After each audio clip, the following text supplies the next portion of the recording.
Hello, it's Eric from E.M.B.R, and this is stage 2 of Cityscapes Park Perimeter Loop. I'm still fitting these races in, one race per week, but it's a good one. Here we go.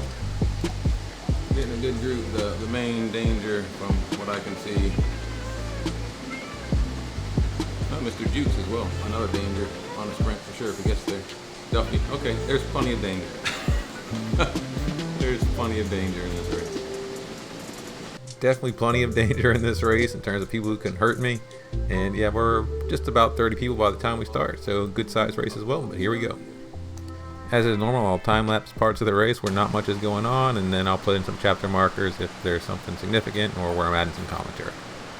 And lap 1 is pretty quiet overall. I am going to time lapse most of it. I do slow down a couple sections which I'll chapter mark that are just places where I think you might pay attention to the way the elevation changes, but yeah, you'll see those chapter marks.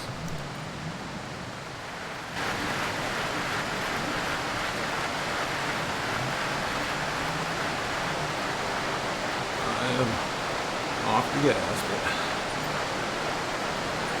still floating to the front there a little.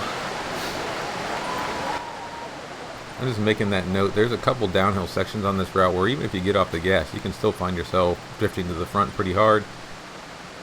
It's not the worst thing to get out to the front. I mean, it's a little less efficient if you're not in the draft. It's a downhill. It doesn't matter that much. But this next bit is coming up right before the climb. That's the one I'd say do pay attention to. And here again, I'm off the power, barely doing anything, and yet still drift to the front. I get completely off the power. And I do not want to hit the front. I took my foot off the gas, it just didn't matter. You see what happens. Which is probably not the right thing to do, because I got completely off the power just as my nose hit the wind, and it's like a parachute hit me. Can't make that mistake on lap 2. Something like this, I like to be a little closer to the front, just so I'm not having to do more work than I need to, just over where you're pushing pretty hard. You're going to be pushing harder watts anyways, but then to start it dragging behind everybody else that's going. So here we are, jamming 500 plus watts, just trying not only to stay with people, but actually work my way back up near the front so that when we get over the crest, we're still well intact in the draft. So definitely made for a far less even effort. So I do it a little bit better in the second lap, and I'll end up chapter marking that as well to show how I think it could be done better. But yeah, something to watch for. More work than it needed to be. More work than it needed to be for sure. But after that small mistake, the rest of lap 1's pretty quiet. We stay in the draft, and we'll pick it back up right before lap 2 starts.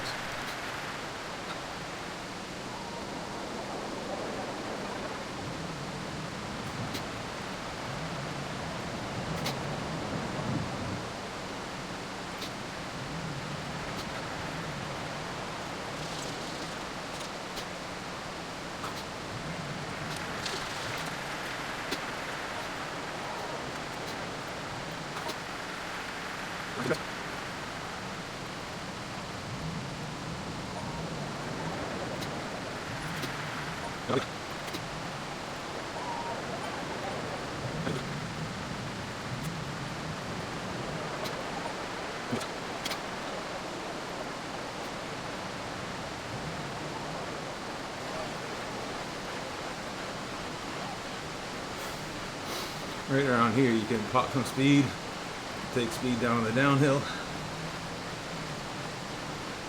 and then ease up a little on the down, and hopefully have enough glycolytic to pound the final up. That's the thought. We'll see in panic mode or race mode how well we think that all out. Depending on the state of the race, right around that 600 meter mark is a good place to pop some power right over the crest, take speed where people don't expect it, down the hill, and then get away. It does depend on the state of the race, if you're being aggressive, if you got a feather, all those sorts of things, but just something to think about. See what power up I have and how things are going in lap 2, but right now lap 1 I'm just trying to stay with the pack, get over the crest, get back down the downhill, and settle into the next big climb.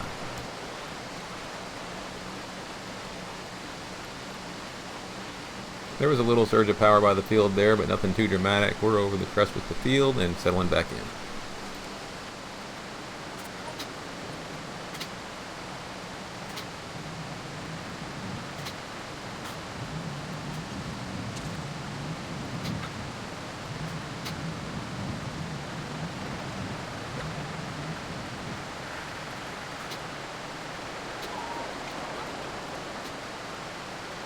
And here we are coming up on that same section I messed up in lap 1. Let's see if I do it better this time.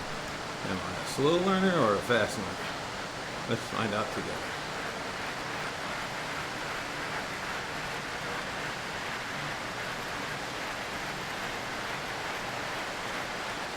I'm off. Come on.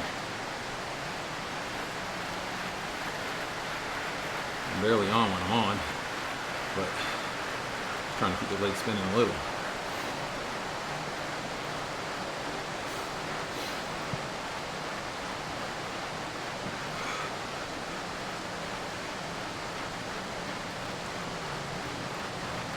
Much better position.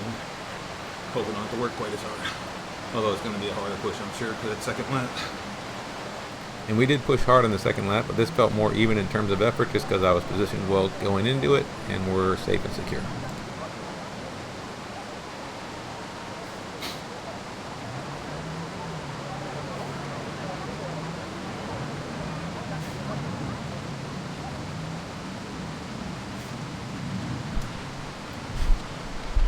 There is one guy up the front being pretty aggressive about it. Not too concerned about that. Just figure we follow the pack at large and it'll come back together.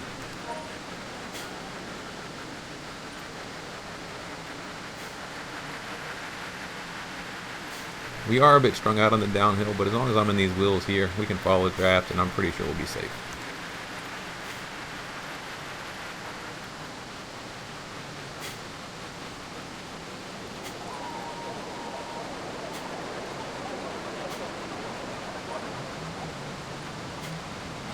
And by and large, the field does come back together, but just as we hit the bottom and start to get into another climb, someone decides to launch an attack. I haven't seen Kenji before, so I don't know if he can hold that or not, but my general sense is 5 kilometers ago, we'll let the field do some work. He should come back. I do have to say, though, Kenji is putting some work, and he's extending that lead. It gets over 10 seconds, going towards 13 seconds. But if you watch my right side, you'll see Brian Duffy, the enforcer, come past, and he's going to try to pull it back. And Duffy strikes out pretty hard. I mean, he goes north of 10 watts per kg to start, and then he's going to settle in north of 7 watts per kg. I'm not trying to snap to his wheel directly as a result. I'm just trying to follow the chasers of the chaser and get in draft. There's a little bit of an uphill here coming that we've got to power through. Again, not trying to close the Duffy completely at this point, just he's doing work in the whole speed of the field, stepping up, and you can see here in a second when we see Kenji again, that lead's coming down to 6 seconds, 5 seconds. Duffy gets over the crest here, we start on the downhill, and he just shuts it down for the most part. We're down to 3 seconds to Kenji, and I drift past Brian, and I kind of shut it down, and guess what? The rest of the field kind of shuts it down as well. So we had pulled Kenji back, and then, yeah, once Duffy stopped the chase on the downhill, the rest of us weren't really trying to push and close, so you can start to see Kenji push his lead back out. You start to see it climb back up to 4, then 5. Yeah, we're settling in. There is a wheel out there. I'm trying to get a little close to it. Still in draft. The whole state of the race is a little, because you got that flyer out there, it's a little bit messed up. I've got a draft versus a feather. This is not exactly how I wanted it to go, but I'm just trying to sit in now. Like, hey, I'm not going to try to close Kenji myself. Hopefully, we've kind of shown that the field pushes hard enough, we can probably bring him back on that final stretch. Focus, focus. Just telling myself to focus up there. This finish is technical, and I can get myself caught out if I mess it up. And this is the part of the race, whatever you have planned, somebody else may have something different. And there goes Duffy, playing enforcer again, chasing it down. I think, the gap to Kenji got into 7 seconds. We're within a kilometer. I think it's the right play. He had to up the speed, so he takes some speed over the crest into the downhill. And again, because it's a downhill, I don't need to push that hard. I'm in the chasers of the chaser again. But if you listen to me on the first lap, I had planned right around 700 to 600 meters here, right as this kicks up to 1-2%. If you take over that crest, it's not that one, it's not at 700, but right here as it kicks back up to 3% again, if you pop power and over the crest, this is where I had thought I might hit, and then right into the downhill. I have draft, Duffy's out there, the rest of the field, there's a gap, so yeah, I'm sitting up basically at this point. I'm not pushing power where I thought I might be pushing power. Just trying to let some wheels wash over me. And there they go. Again, just want to take it down to where we punch. not sure where to hit it. I don't want to get my nose out into the wind immediately. Now watch this green rider come past me. He hits it hard with draft and his nose is into the wind. And I'm thinking, you hit it too aggressively. That was stupid. No, it wasn't. Even with draft, it's just too late. It's not enough, right? I hit it way too late. I needed to be out more aggressively. I just mismanaged it. Very technical finish. You got to take advantage of the speed on that downhill, carry it into the up. I did not do those things. Good job, Juicy. Thought you had me. In Zwift. That's a tie. Ow.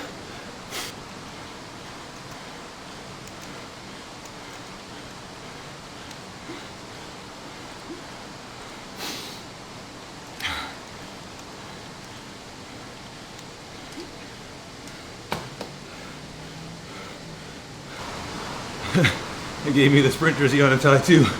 I guess Zwift likes me today. I timed that late. Too much work to do, even with a good sprint. And that sprint was, even being good, still just barely over 870, or can't think straight. Not even over 900. 15 seconds sustained, and peaking just barely over 1,000. Which we were going pretty hard in because had those satellite riders. The guy was way out early and then Duffy, so everybody was hitting it hard a little earlier. Yeah, I was falling back to try to get the max use of draft, not like kick right through the field at the beginning and then have a draft running in my nose out in the wind and being everybody's lead out, looking like an idiot. But I let a little too much space open. It wasn't space open, but just distance between me and the front bikes. I was still well placed in the draft, just a little further back than I should have been, given the hill.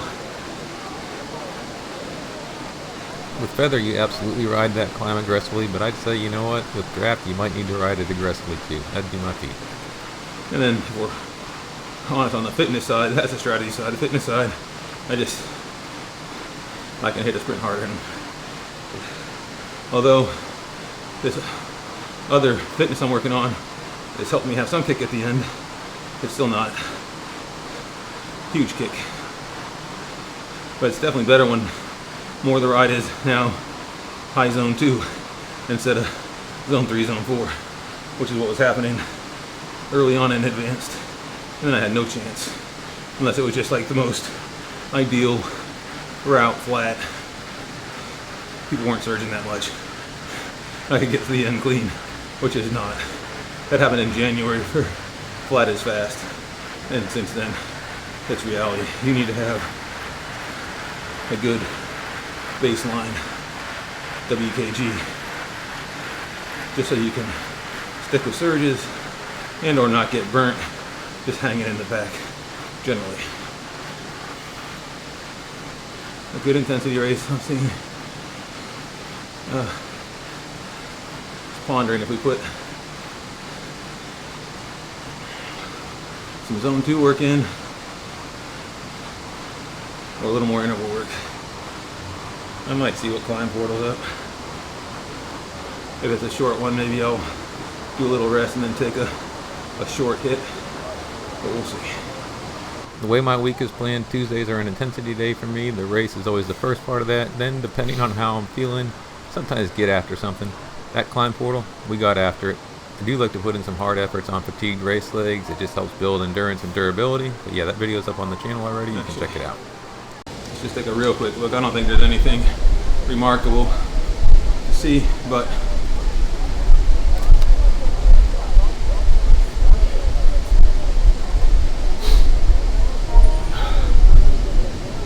yeah, a lot more, fortunately, in the dead parts, a lot more blue and gray, which is helping me. The last lap was still a little bit fire, as you'd expect on a 2-lap race like this. If I trust my fitness more, maybe you chase Duffy's a little directly. I mean, I don't ever think I'm, not now, not 5 years from now, as I get older, I'm not in Duffy's place, but if he's not going all out, maybe I could have grabbed his wheel. just to follow the chase a little tighter, but I honestly don't have any regrets there. I probably would have burnt myself trying to follow it too directly.